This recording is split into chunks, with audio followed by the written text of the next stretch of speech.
Kid Cudi is a Cleveland artist, model, actor, and a Renaissance man of the early 2000s. His incredibly unique works have come to inspire many others, most notably other musicians such as Travis Scott, Kyle, Drake, and to an extent Kanye West.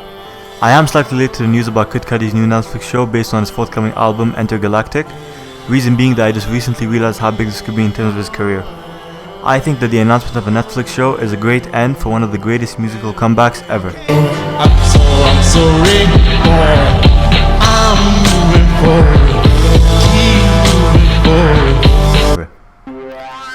Starting a career with near immediate mainstream success may seem to carry nothing but positives for many artists, but it can have its drawbacks, as an artist's future works will always be compared to that first great project, and it may always seem that an artist is trying to recreate that first stint of greatness or that first stint of success that they had early in their career. In this case, Man on the Moon 1 was Cudi's breakout project, and this isn't to say that he never released great music after that, as Man on the Moon 2, Indicud, and Wizard were all good albums in my opinion. The downfall of his career only really started with Speeding Bullet to Heaven, which was both a critical and commercial failure. Also, almost a year later, Kid Cudi checked himself into rehab for suicidal urges and depression.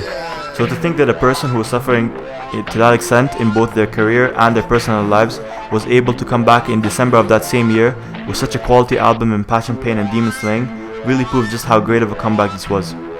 The comeback didn't just stop there, as soon enough photos of Kid Cudi with Kanye West and Takashi Murakami in Japan appeared. And remember, at that time, Kanye and Kid Cudi, it wasn't too long ago that they were beefing, which also added to the comeback and made it just that much more greater.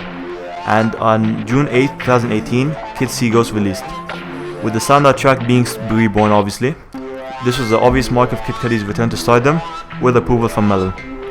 The reason this comeback up to this particular point is so much more unique than other comebacks in music or in rap is that, such as the cases of Tyga and Eminem and even that one time that Jay-Z quote-unquote retired, is that these are all instances of artists falling off commercially or having a slump in their careers.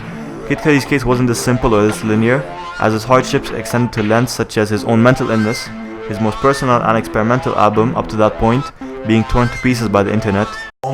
It's 26 tracks, yo. There is another disc that is 8 tracks on here, and I don't even want to fucking venture off into that because 15 tracks in, I've had enough of this album. It almost seems forced, and I cannot be behind something like this. I can't.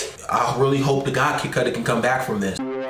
Real life relationships and feuds with two of the biggest artists in the world in Kanye West and Drake. Kid Cudi, don't ever mention your name. I birthed you. We all dealing with that emo shit all the time. Me, Pat, Darcy. Don't ever mention your name. Don't try to say who I can do songs with. You mad because I'm doing songs with Drake? Can't nobody tell Ye who you do songs with. Respect the God.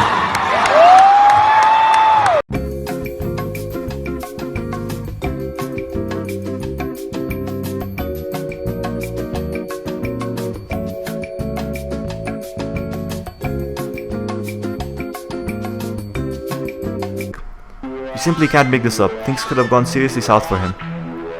So now, after solidifying his musical career back into where it used to be, and possibly even greater lengths, Cudi has been able to grab his very own Netflix show with help from Kenya Barris. Kenya Barris is the producer of the very successful Blackish, Mixed and Grownish series, and this looks to be a very good look for his coming album and his career.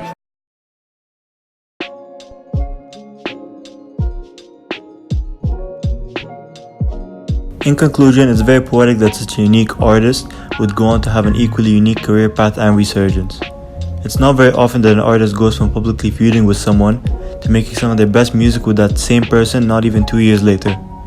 From receiving an abysmal rating of 0 from the internet's most influential critic, to being on that same critic's esteemed list of 10 out of 10 albums. Despite this, I really don't think that the comeback is done here. Intergalactic will be Cudi's first solo album in 3 years and counting. This could be a challenge for him, as there definitely is pressure and things at stake now. He's no longer at the bottom looking up. He's in the spotlight.